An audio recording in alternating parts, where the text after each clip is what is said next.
Welcome to Restore the Glory podcast. My name is Jake Kim. And I'm Bob Schutz. We're two Catholic therapists sharing what we've learned personally and professionally to help you on the journey of restoration. If you've been blessed by our podcast, please prayerfully consider partnering with us on Patreon. Your support will help cover the cost to produce the podcast, but will also give you access to exclusive content like monthly reflections and special live stream teachings. Go to patreon.com/restore the glory and join the mission of experiencing the restoration of our God-given glory. Hey, Bob. Good to be with you. We are here starting a series on same-sex attraction. And Bob, there's so much that you and I we actually just talked about. We talked for, I don't know, we talked a lot, and we've been talking a lot about this series because this is such an important topic. It's such a tender topic for a lot of people. And I know that we want to just talk about this whole dynamic with utter sensitivity and care, and at the same time talk about it without pride and without fear, and trying to represent the various positions that are, reasonable and in line with the church's teaching, etc. So listeners, if you're like, whoa, it feels like I'm coming in mid-conversation, like where's the context here? You're coming in mid-conversation with Bob and I dialoguing about this, etc. So any just initial thoughts about this whole topic before we kind of start getting into things? Yeah, one of the things that we have wrestled with is even the title. And, whether we put healing in the title, not healing of, but healing with, yes, or healing and we recognize that that's a trigger, because of what's happened in the culture and some really bad experiences, yes, people have had with, yes, healing or with therapy or with conversion therapy or, whatever you want to say.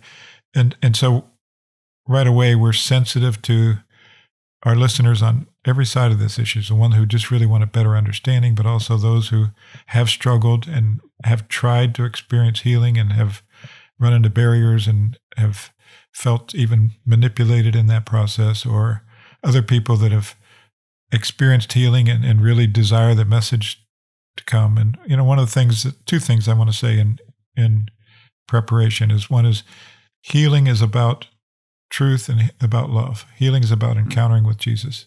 And it doesn't have a particular outcome. There's not a cookie cutter to healing. That healing is respecting and looking at every individual person and what is it that they were seeking and what is it that God desires for them, and how can we communicate the love of God and the truth of the church, which is the truth of who Jesus is, in such a way that brings hope to everybody and brings clarity and understanding. That's really our desire, yes, in this series. And we're going to have several guests who have walked, yes, through this struggle and different measures of healing and different, yes, kinds of experiences. Beautiful stories of redemption and healing. But we also want to be very sensitive to the fact that there may be several people who are listening, many people who are listening, who haven't had those experiences, who haven't, yes, had good experiences.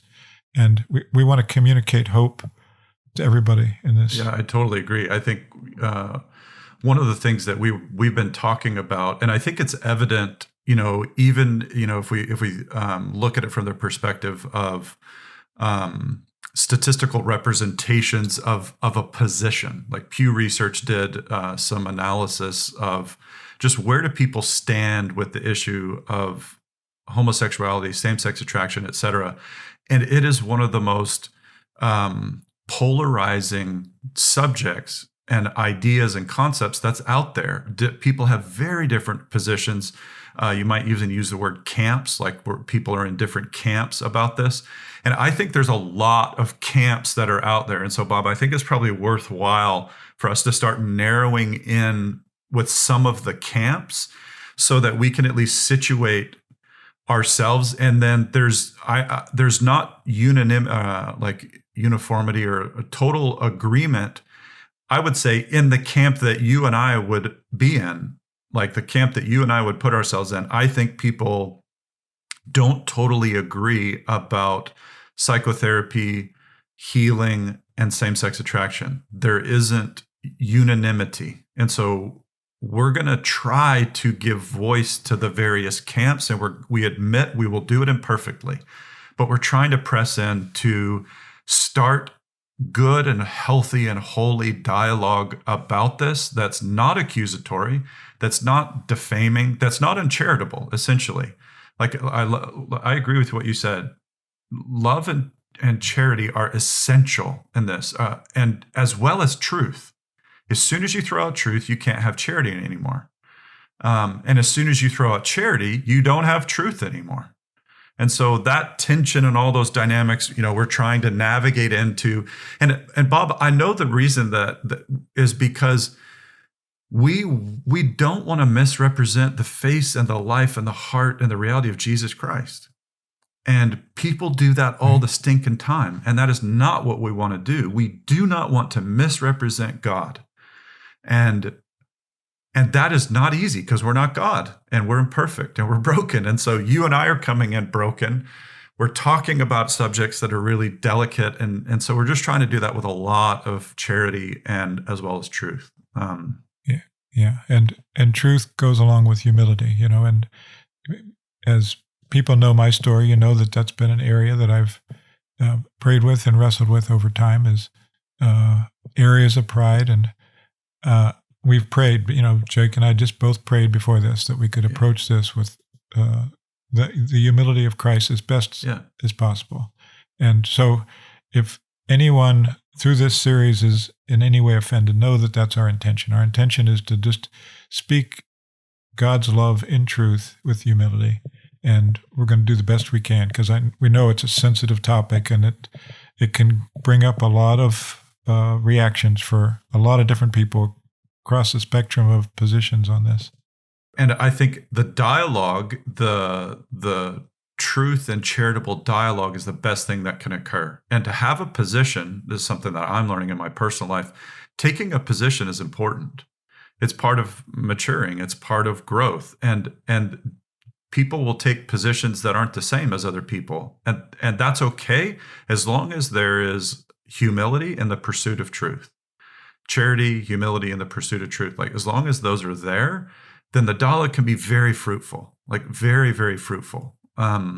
So Bob, why don't we try to situate ourselves and then we have a plan of kind of going through some quotes to kind of at least give us a springboard of things to talk about and areas where you and I are going to wrestle it out together between ourselves. I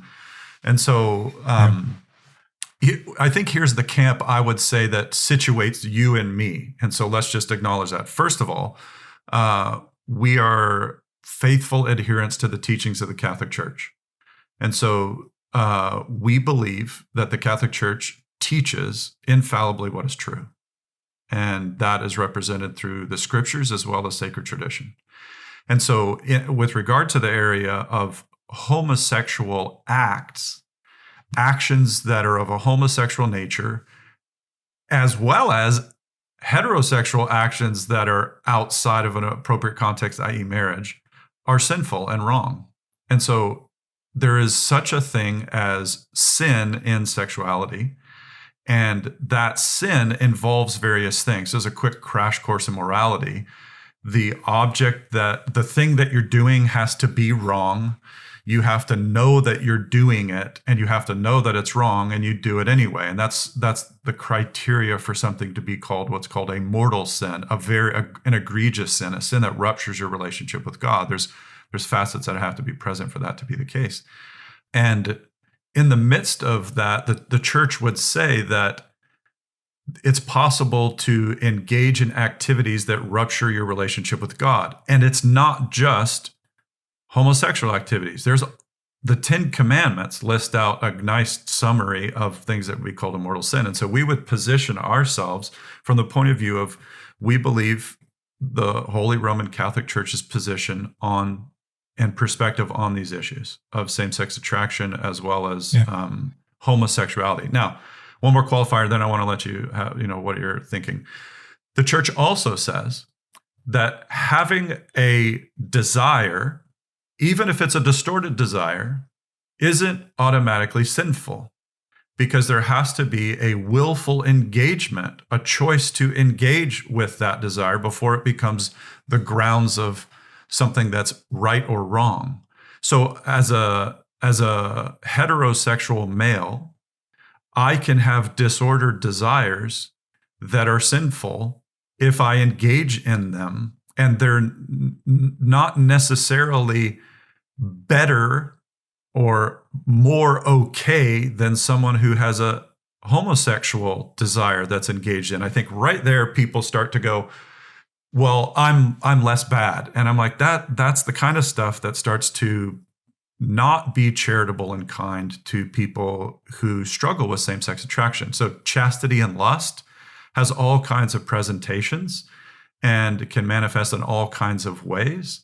And willful engaging with a behavior is the critical point. Desires, there's disordered desire that occurs with everybody, no matter what your sexual kind of dynamics are, struggles are. Thoughts there? Yeah, good. That's good, Jake. And, to put this in the context of the catechism of the Catholic Church, we're in the section which is life in Christ, which is about virtue and about the 10 Commandments. And if you would look at the section we're going to go through today, we want to just kind of draw out of what the church teaches and our own clinical experiences related to those teachings. But it's in the section on the sixth commandment. And so this is in a context of what you just said, Jake, which is all kind of different kinds of disordered desires in our sexuality. So when the church talks about same-sex attraction being a disordered desire, it's not disparaging somebody who has those desires any more than it's saying disparaging all of us who have concupiscence, which is the lust of the eyes, the lust of the flesh, and the pride of life. That all of us have disordered desires in our life. And the way that those manifest are unique to each of us, and that we're all capable. Concupiscence in itself, which is that tendency to sin, isn't sin. But the sin is when we, as you said, make agreements with those desires, even in our imagination or in our fantasies or in our activities. Then we engage in sin. And what is sin? Sin is, why is it disordered? Because God ordained sexuality for a purpose. He ordained sexuality for the purpose of communicating the truth of his love for the purpose of procreation and communion in complementarity in marriage. Anything outside of that, the catechism calls disordered. Okay, so fantasy that's part of pornography is disordered, whether it's same sex or opposite sex. Sexuality is disordered when it goes outside of God's order. And what is God's order? But in marriage between a man and a woman, with an openness to procreation and communion. If love isn't present, if there isn't a desire for genuine communion, and there isn't a desire and an openness for procreation, then a sexual act becomes disordered. Whenever those are separated, it becomes disordered. And so somebody who is heterosexual, who's fantasizing about a relationship with somebody they're not married to, is a disordered desire. Just whether it's heterosexual or homosexual in the orientation, it's a disordered desire.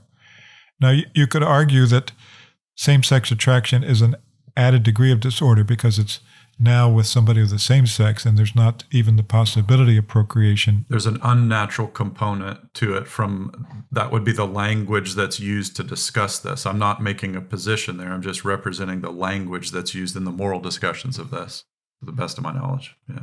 Right. Yeah. And so we're gonna talk through this section, but it's within a context.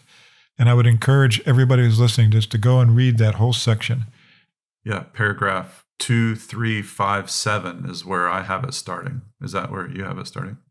Yeah, that's where we're going to be starting, but the whole section on the sixth commandment starts before that. 23:31 and forward. So I would just encourage people on their own to read that. We're only going to focus on this section that pertains to same-sex attraction. Yeah, so Bob, before we go there, let's just pause, because I imagine by now there's all kinds of dynamics that are already stirred up for people, no matter where they are in this whatever camp they're in. Like, so for example, as you and I've narrowed in and said, we hold and adhere and love and think it's true, believe it to be true, the teachings of the Catholic Church on this area, we already have people who are triggered and hurting.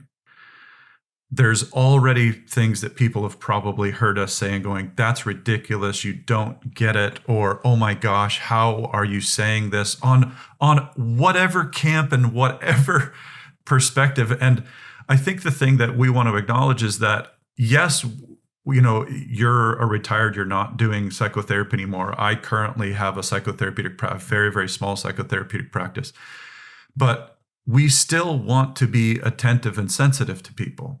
And it is extremely hard to do that without a person actually sitting in front of you who to dialogue with. And so why we pause on this episode, as well as a lot of our other episodes, is because we're trying to acknowledge the reality of people's hearts as this stuff goes on. Like, this is very delicate stuff.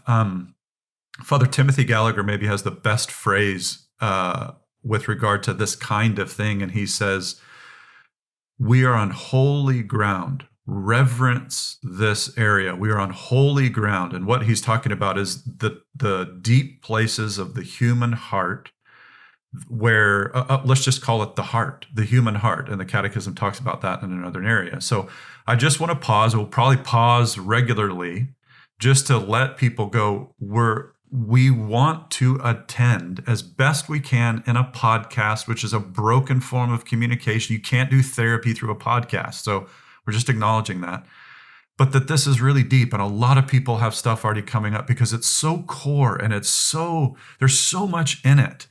And we want to be charitable with that and humble and not flippant with that and dismissive of that, and whatever side you come from. So just like a pause for a breath, that's inadequate, even the breath. But we're trying to navigate this with humility, truth, and charity. Just anything there before we go into the paragraphs?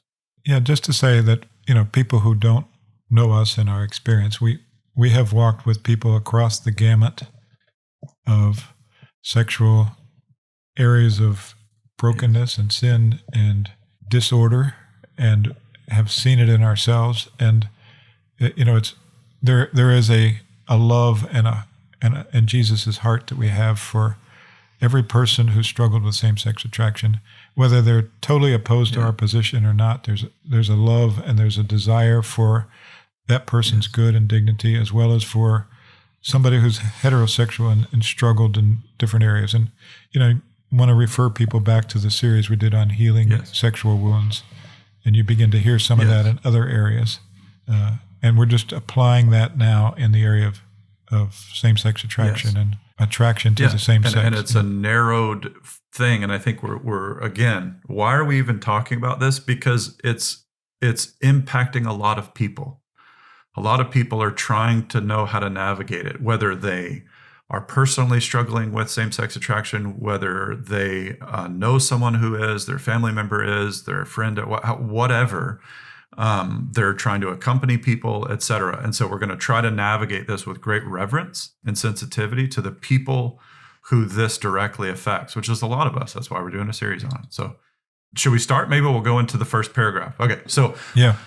That's so what I was thinking. This is Catechism paragraph 2357. Again, why are we going here? Because this represents the church's teaching, and then we're going to dialogue it out, and hopefully it'll give some context for it, all this kind of stuff. So I'm just going to read through maybe the whole thing. How about that? And then we'll both comment on things that jump out at us. Is that fair?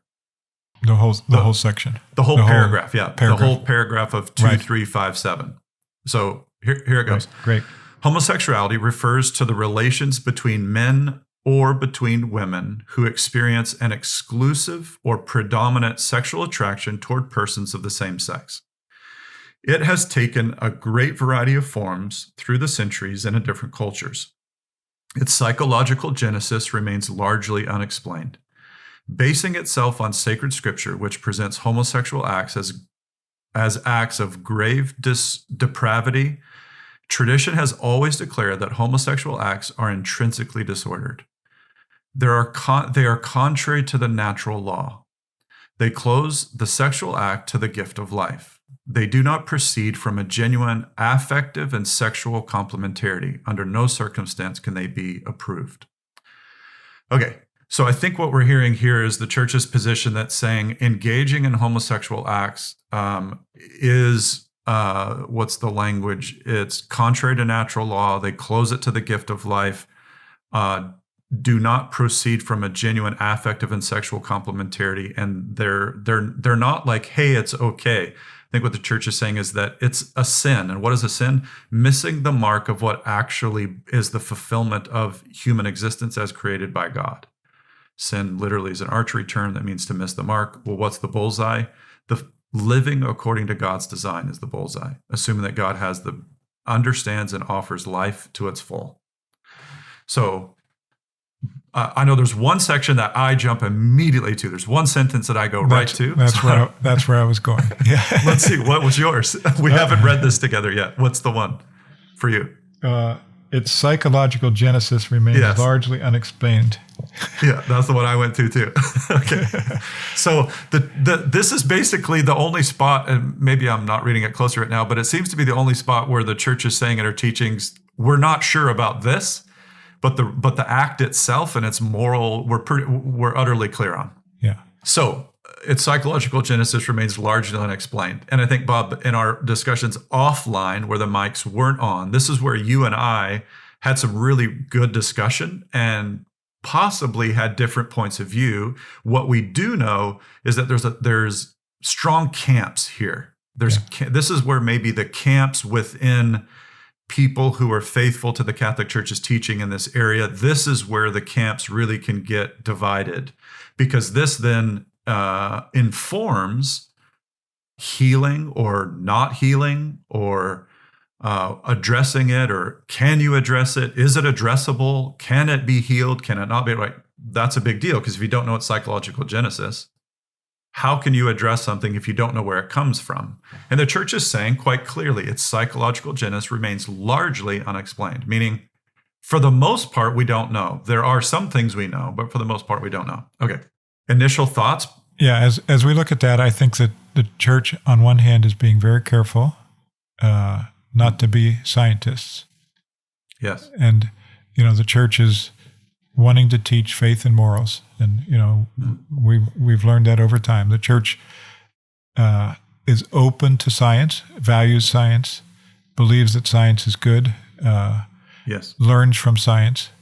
And yet the church is not going to make a scientific declaration about anything. And the church is also saying here, there isn't even a clarity of psychological genesis that's clearly articulated and unanimously agreed upon. And so that's part of the controversy with this. Yes. At the same time, you and I as therapists have had experiences of understanding various roots psychologically that we have seen. And we also know people who have had bad experiences in therapy where they were led to address things that were communicated as roots of the same-sex attraction and had really bad experiences in that, feeling coercion or any number of things. And so, again, this is an area that brings up a lot of stuff. But to be true to my own experience, I have, and we will lay out, I have seen patterns, and they're various patterns. They're not all the same pattern. They're various patterns that I've seen in working with people who have had same-sex attraction. And as those areas are addressed and healed, as we'll hear in some of our guests, that we weren't therapists for any of them. But as we will hear that, you'll hear some of these patterns develop. So it's not that we don't know anything about the psychological roots. It's just that there's not conclusive evidence that we can say, here are the causes of same-sex attraction. Bob, you would represent a camp. And what I'm going to do is, and I'll say this authentically, your clinical experience in this area is more than mine. You've just been in the field for way longer than I have. And the psychological genesis remains largely unexplained is I resonate with that probably in clinical experience, the largely unexplained, probably more than you. Where I think you've probably had more experiences that fall into clearer explanations, and I don't. And so does that mean that I don't have experiences in working in my clinical practice that are similar to you? No, I have. I have had experiences that are similar to you. My position on it is I'm less clear, I think, about where the psychological genesis of same-sex attraction comes from. And so this is where I would say, even with you and I, we're quite close, but we differ here. I think this is something to point out explicitly, because this is where the camps really get like in the very narrow camps of I agree with the church's teaching, but as soon as you start to label psychological genesis or where does same-sex attraction come from, then that informs what is possible to heal it or not. Because if we know where it comes from, then there's potential remedies, because there's remedies for things like childhood woundedness, as an example. Yeah. We have a decent sense in psychology of how to heal childhood trauma. And I would say, no matter which belief that you have, that the attraction itself could be healed or it can't be healed, and it's just inherently there. Right. Healing is necessary on both sides. So it's not a matter of, is there only healing if the attraction itself can be healed? You know, everybody needs healing. Everybody needs the love of God, and everybody needs to live in the truth of who they are. So we're not talking about healing is only one direction.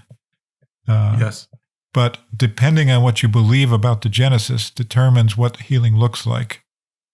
Yes. And so let's nuance that. And I think we probably should define our terms there of healing, because I'll kick it off and then let's bounce this back and forth again. Okay. So I'm trying to be very conscious of our listeners going like, why are you getting into this detail? Because it really matters. Let's use a medical analogy. Let's say that we have something that's unhealthy or something wrong and cancer.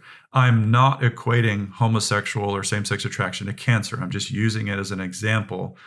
If I don't know the source and origin of the cancer, yet I start throwing remedies at the cancer, I could do more harm in my attempt to heal the cancer. I could make it worse. I could grow the cancer if I don't know what remedy is actually helpful.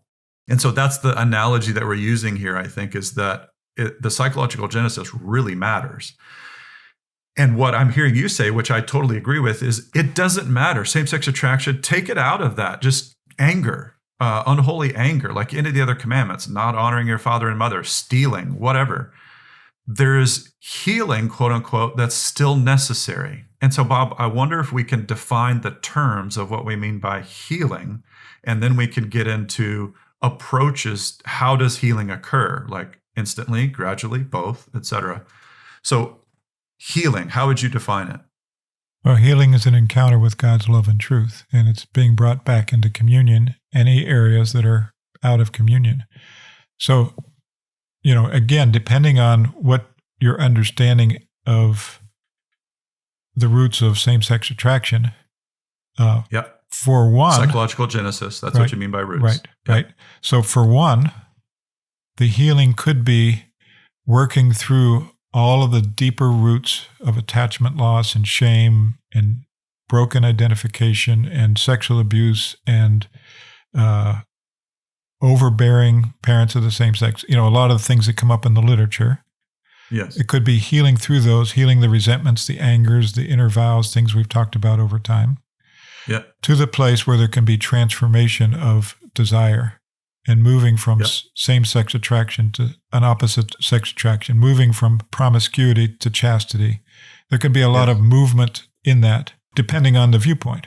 However, if you're in the camp that believes that this is inherent, there is no changing of desire, that's abusive to try to even work with somebody to change desire, the so-called conversion therapy, right? Yes. Okay. Yes. The bad experiences that people have with what's been called conversion therapy, which sounds like it's more manipulation than therapy, as we hear about some of these experiences. Right, right. So what is healing for somebody who's had bad experiences and believes that this is inherent? It's to be accepted for who they are and where they are and not have to live in shame about that, and to deal with all the resentment and bitterness they have about the poor treatment they've received and the people who have judged them and all the experiences in life where they've had to hide.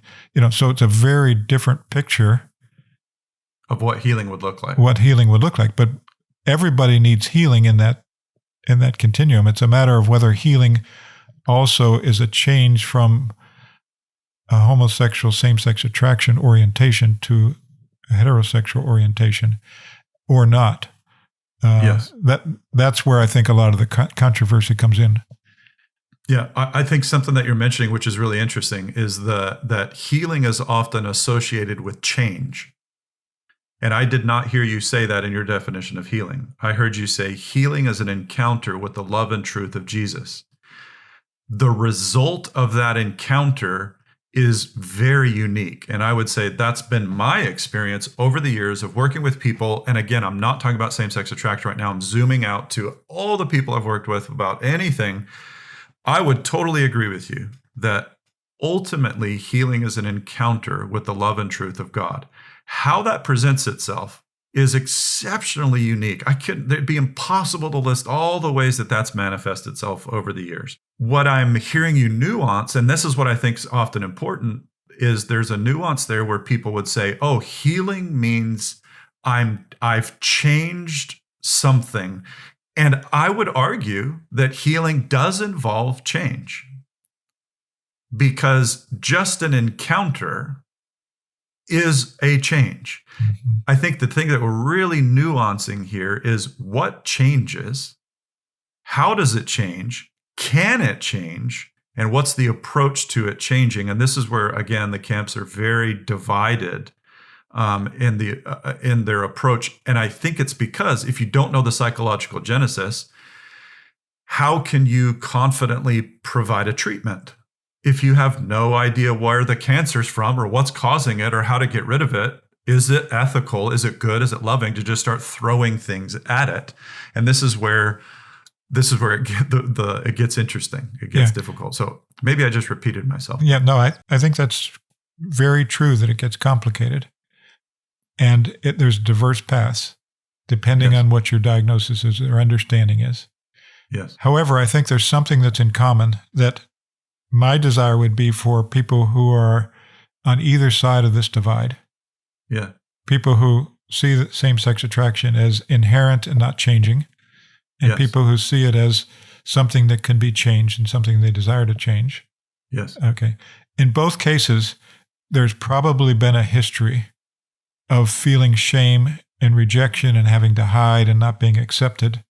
And so I would say no matter which side of the divide you're on, that is a necessary part of the healing process. And it's probably the first and most important part of the healing process is to come to believe that I'm lovable, to come to believe that whatever shame that has been put on me from the outside and whatever shame and self-hatred I put on with myself, whatever hiding I've done, whatever sense of isolation I've experienced, rejection I've experienced, that I could be seen and known by Jesus and by people who represent him, and seen with love, seen with compassion, seen with understanding, seen with respect, to not be put in a category as being less than human in my dignity, which has been the wounds that have happened over history and from the church.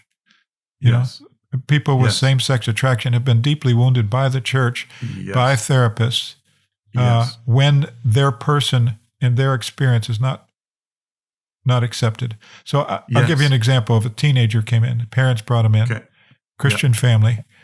Yeah. The parents were reading to him Romans 1, which is talking about the unnatural, suppressing the truth with righteousness, which is scripture.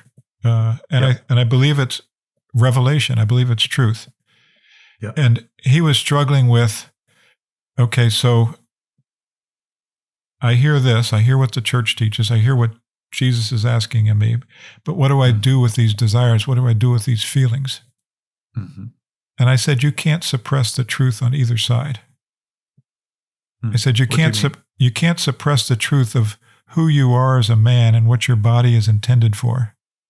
Yes. That's the truth that the Scripture is talking about. The natural law. You can't suppress that truth. That's a reality. Yes. But there's also a subjective experience that you can't deny, which is that you have these attractions. And if you try to get rid of either side of that, either the truth of who God says you are or your subjective experience of what you experience in your attraction, if you try to cancel one out or the other, you're going to get into error. Mm-hmm. But if you allow both of those truths to sit side by side with each other and let Jesus lead you, let him lead you on a path, because he has more compassion and love for you than you do for yourself. Yes. That's the beginning of healing, right? Yes. Yeah. What I really appreciate what you're nuancing there, because I think the stereotype of someone who can say that you can heal same-sex attraction would be a complete dismissal of all of the trauma that's occurred in the experience of same-sex attraction in oneself, and the blatant rejection, harm, like insensitivity, brutality that's occurred with people who struggle with it. And so what I'm hearing you nuance is there's an objective reality, which is what God revealed and has ordained and is objectively true. And there's a subjective reality, my experience of that truth in relation to that truth. And what I'm hearing you say is you can't throw either one under the bus. The healing process requires an absolute honoring of both, and that's hard. That can be really hard, because they seem, well, how could I do that? Because the objective reality says I'm subjectively wrong, right? And there's a crazy tension there, and I think that's where people go take it way too far. And I just again, I want to pause. Like, we are on such. This is a place that deserves reverence.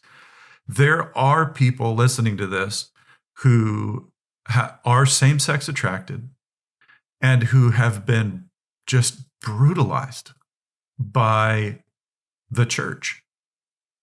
And here's what I want to say. That's not what the church asks. Like, Bob, maybe we can go to the next paragraph and just say explicitly what the church's position is with regard to the initial care of people struggling with same-sex attraction. So this is paragraph 2358. Is this okay? Yep, that's great. With you? Yep, absolutely. The number of men and women who have deep-seated homosexual tendencies is not negligible. This inclination, which is objectively disordered, constitute for most of them a trial. I would say a great trial. They must be accepted with respect, compassion, and sensitivity. Every sign of unjust discrimination in their regard should be avoided. These persons are called to fulfill God's will in their lives, and if they are Christians, to unite to the sacrifice of the Lord's cross the difficulties they may encounter from their condition. There's a pastoral tone here now. And I think I'm hearing you bring up the pastoral tone with some greater nuance than the catechism, which is understandable, that you're bringing up a greater nuance. They can't articulate everything. There's a lot of trauma and pain and awful that comes with how people are treated and how people treat themselves when same-sex attraction is present. Yes. And I'm hearing you say the healing process, regardless of whether or not you think it can change, a healing process, I'm hearing you say, that would transcend both camps or all the camps, I'm not saying there's just two, that would transcend all the camps, would be the trauma that has come from how one has been treated with regard to this area. That is a place where maybe we all could agree that is essential and important. That ideally would change the trauma of how people have been treated in this regard. And I think that's where tension, because I can see the alt-right being so pissed off right now. Yeah. Like, you're compromising. And the alt-left maybe, and I say this respectfully, maybe going, wow, okay, I feel slightly understood. I don't want to overstate or go, look, Bob, we're doing great here. That's not my intention. I'm just trying to, there's an objective I think there's an objective perspective. And I've experienced that by going like, this is ridiculous. You can't condone that at all. And I'm going, freaking hell, dude. Do you see what Jesus does with sinners? Like, have you read the scriptures? He's not a Pharisee. He's pretty adamant. Has no one condemned you, neither do I condemn you. Right? That's the right. basic message of the gospel. Right. And this is where I think it gets slippery, because then some people will slip that to the other side and get rid of the objective reality because of the subjective reality. Yeah. And this is where it gets slippery. And we're trying to hold both of those in tension. And I really appreciate that, the dynamic that you said. And again, we're not talking about the healing of the same-sex attraction here. We're talking about the trauma of the experience of having it and how people have been treated, et cetera. Which is no matter whether somebody believes the orientation can change or not, no matter what people believe about the Genesis, that's still the basic fundamental aspect of healing. And let's take an example for us in places of our disordered desires, because the passage here is objectively disordered. Yes. Right? Okay. Doesn't mean that the person is objectively disordered. It means the attraction is objectively disordered. It goes against the natural law. Yes. Okay. It is not genuine, effective love in the fullest sense that God intended sexual love. Yes. Neither is your or my lust. Yep. Right? Yep. And the first thing that happens if I fall into the sin of lust, whether that lust for somebody is heterosexual or homosexual, when I fall into the sin of lust in my thoughts, there's shame that comes immediately. I have a sense of shame, that there's a disorder here. Yes. Okay. The thing that I need most is the thing I can't give myself there. When I'm in shame, I'm in self-reproach. Yeah. What I need is Jesus' love and mercy and compassion to restore my dignity there. And then I can face that area of shame with him. I can face that area of disordered desire with him, knowing that I'm not going to be rejected, knowing that I'm going to be loved through this, and that the truth may be hard to listen to because I want to defend something. Yes. But ultimately, the truth is going to free me. But first, his love and compassion is what frees me. What do you mean by free me? Free my heart to trust. Free my heart to receive love. Free my heart from my shame. Free my heart from the places where I'm bound by compulsion. Because most of the time when I sin in the sin of lust, in my thoughts, it's a compulsive thought. It's something that got formed in me when I was third grade looking at Playboy magazines. And even deeper than that, the concupiscence that we all suffer from. Yes. So I need, I'm now not different than the person with same-sex attraction. I'm now in the same place as the person with same-sex attraction, dealing with concupiscence, dealing with the need for God's love and mercy and his truth to help set me free. Yes. Amen. Yeah. I would, I didn't expect us to go here, because I think it's a critical thing that often gets skipped in the discussion of same-sex attraction and healing. When you put those two things in the same camp, everybody, I think, automatically goes to, you're not going to have that attraction anymore. And we're going to make that happen. And that's what I think a lot of people have issue with. And they say, that's seriously problematic if you're just going to recklessly go into my soul and start hacking and slashing stuff around as if you know the best thing to do, and I'm some fool and some awful, ugly, disgusting person, and you've got to come in and fix me. And what I'm hearing you say is that there's a whole other piece to this healing that isn't directly associated with the attraction or not. It's how one has been loved or not loved in their experience of that attraction by others and by themselves. And that what's the healing there? Experiencing the love and compassion of God, the sensitivity, respect, this is the church's language, respect, compassion, and sensitivity right in that spot by Jesus Christ, the Father, the Son, the Holy Spirit, and by others. Yeah. And if I refer people back to the podcast we did on the healing with pornography. And I laid out these levels, and we do this at every conference. We do a Holy Desire conference. And so I just want to name them because this is the healing process, right? Okay. Behind every. So I'm gonna push back a little bit. This is your perspective of the healing process. Yes. Thank you. Because this might not be everybody's. Right. Go ahead. Okay. Yeah. Behind every disordered desire is a holy desire. Okay. If we can stop and pause right there. Every person who's same-sex attracted not only has a disordered desire, but they have a holy desire that's very closely connected to the disordered desire. Mm-hmm. For the love and acceptance and connection and communion with somebody of the same sex. That's not disordered. That's holy. Yep. Right? Yep. What makes it disordered is when it becomes eroticized and sexualized. Yep. And just as a footnote, I'm going to circle back. And when I say yep, I'm saying I hear you. Okay. Because I think there can be critique of this. Okay. Of what you're laying out. And I think that's what makes this conversation good. Good. Is because like it, but I don't want to interrupt your flow. So go ahead. Well, I'm willing to stop at each station. Okay, let's stop then. All right, fair enough. Stop. So behind every disordered desire is a holy desire.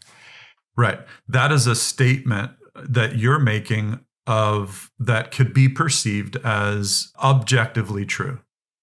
Like it's a statement of fact that you're saying. And what I would say is it's reasonable to assume that behind every unholy desire is a holy desire. Could there be other things present that, because of the complexity of life and sexuality and humanity, etc., that is present that we don't totally understand or know that are also there? Yes, that would be my position. That's not the only potential. What I'm talking about is it possible that there's other things behind unholy desire other than just a holy desire? I would argue, yeah, it's possible. Yeah, and I'm going to lay out several of those that I believe are present. Great. And so I think, Bob, this is why I'm pushing here is because we're getting into the beginnings of healing of what can be perceived, let me say that, of healing of the attraction. And this is where people go, but what if you don't know the psychological genesis? What if the psychological genesis isn't a holy desire?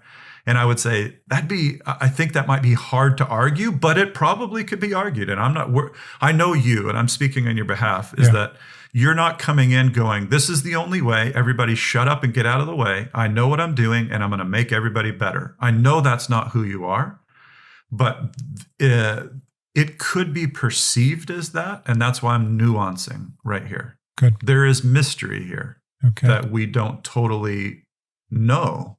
Yeah. And I respect your position. And where the foundation of this theologically is, before the fall, our desires were all rightly ordered with God. Yep. And so when the fall happened, it didn't change the basic fundamental desires that we have as human beings. Yep. It just disordered them. Yes. Yep. That makes sense to me. What you're saying makes sense to me. I have seen that play out in my own life. I've seen that play out clinically with people. This principle of behind every unholy desire is a holy desire. My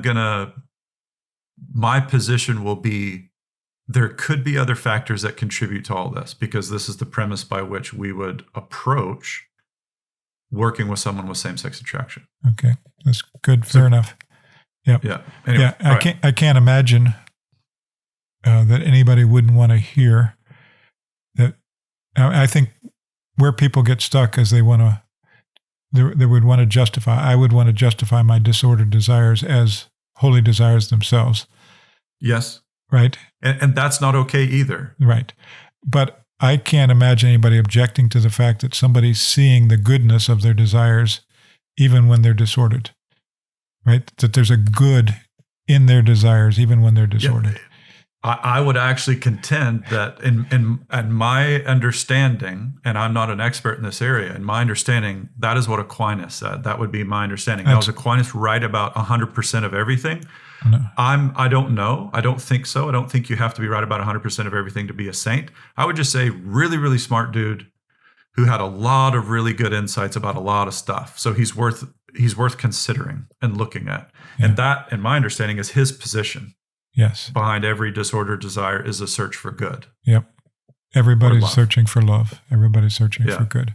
And so when somebody who is in a homosexual lifestyle says love is love, well, there's an element of truth in that.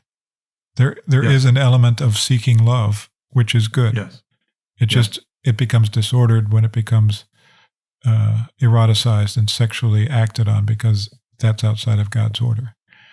Just like it would be for my experiences of lust, right. that aren't same-sex attracted, right. but that are still disordered. Correct. I'm still looking for, Yep. Okay. Yep. Cool. So I think we're nuancing as best we can. Anyway. Yeah. So I'll just go down through these quickly because I know we have to close this pretty soon, but I'll just add these and maybe people can hear these in our guests as we go forward, and maybe we'll draw them out in our guests going forward. Sure. Behind every disordered desire is a holy desire, an unmet need, an unhealed wound, and a hidden pattern of sin. Now, there's a lot of nuance in all of that would take us an hour. And we, again, refer people back to the podcast we did on pornography, because we laid that out in relation to pornography. And there's heterosexual and homosexual pornography. So pornography is generic in that sense. But I lay that out because when we're looking at disordered desires, we're not stopping there. We're looking at the person's real human needs that have been unmet. We're looking at the places that a person's been wounded in their masculinity and femininity, in their identity, in their experiences of trust. And we're looking at the areas where there's been built up resentment or anger. And all of that is going to be part of the healing process, whether somebody wants to stay with their same-sex attraction or not. That's an important nuance. Okay? That's in the freedom of the person choosing, whether they want to continue. They like and enjoy and want to participate in their attraction to people of the same sex, and they're going to do it in chastity.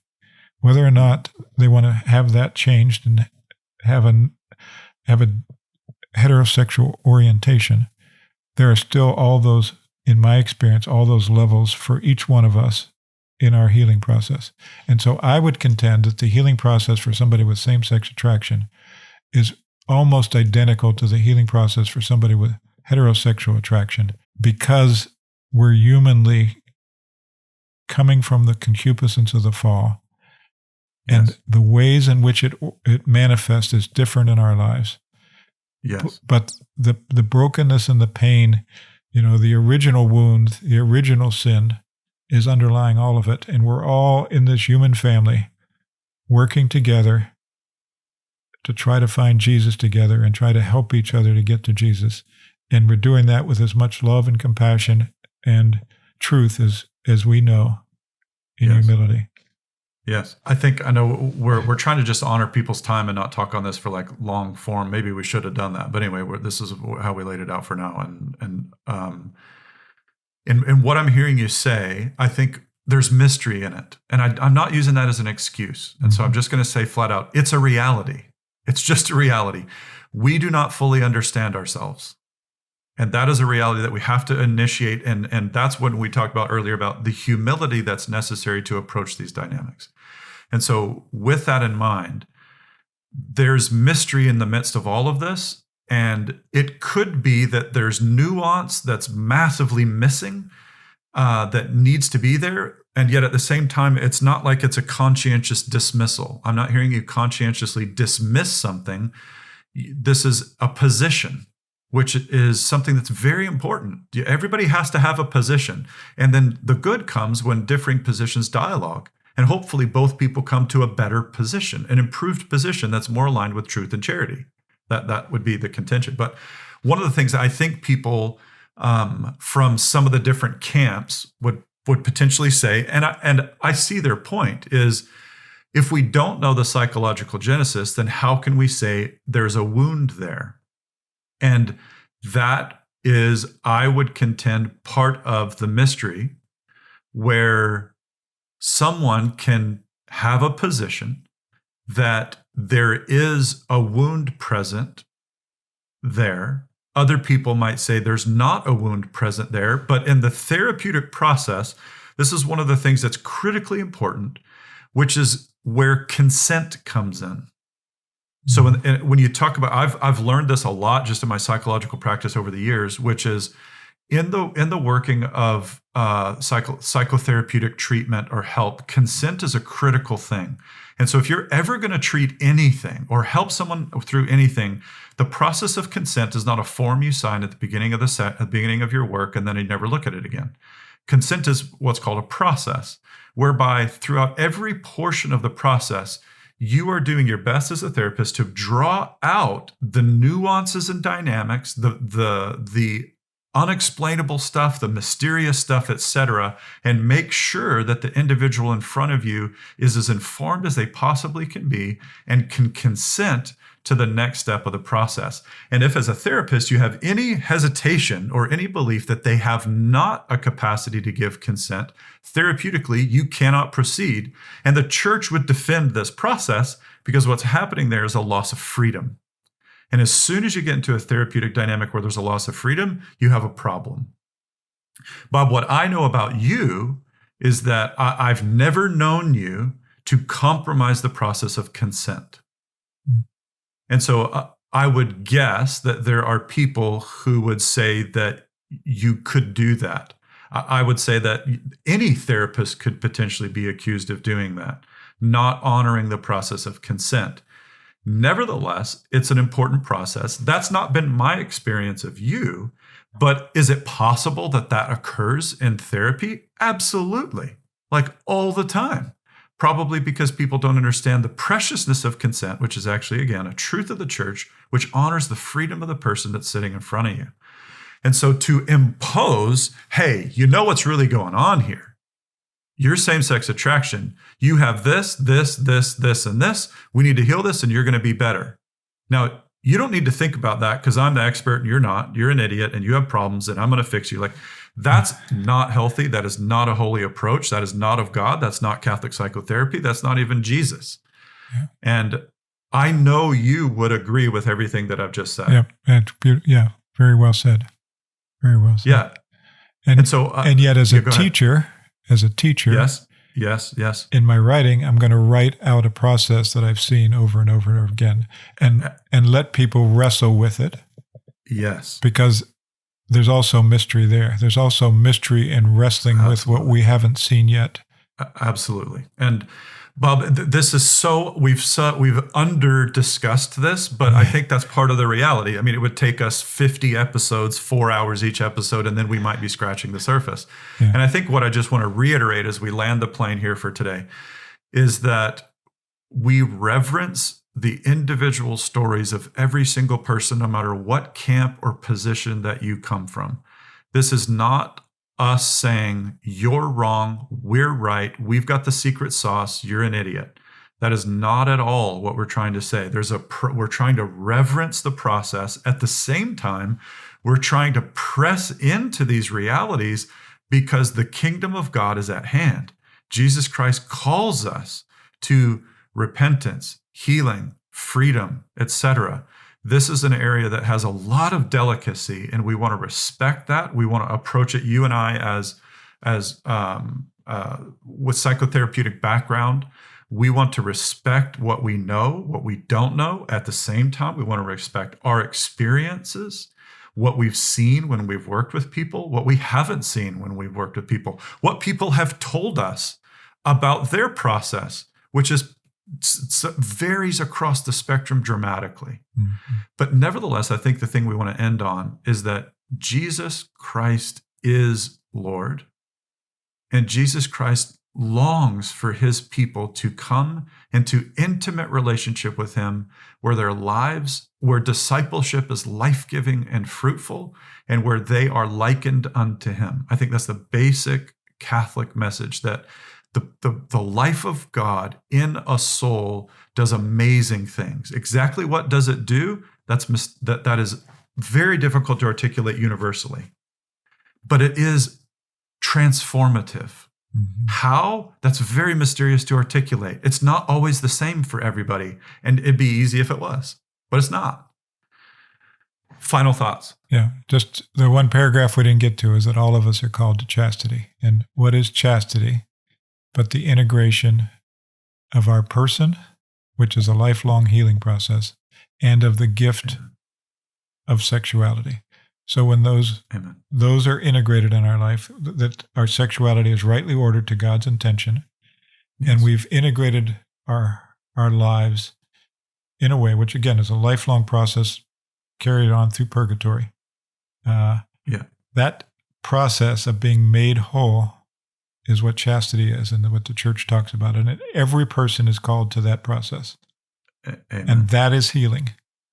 And if we can focus there, and we can agree there that we're all pursuing that wholeness and holiness that God calls us to live according to the order that God gives us, then we can take the places that we're in disagreement and come to a place of unity in the church of saying, let's pursue Christ's likeness in our lives. And that's going to require change. That's going to require healing. That's going to require taking up our cross, facing some difficult places in our life, and patiently dealing with areas that we want to change and aren't changing, with God's mercy, compassion, and love. Yes. Amen. Amen.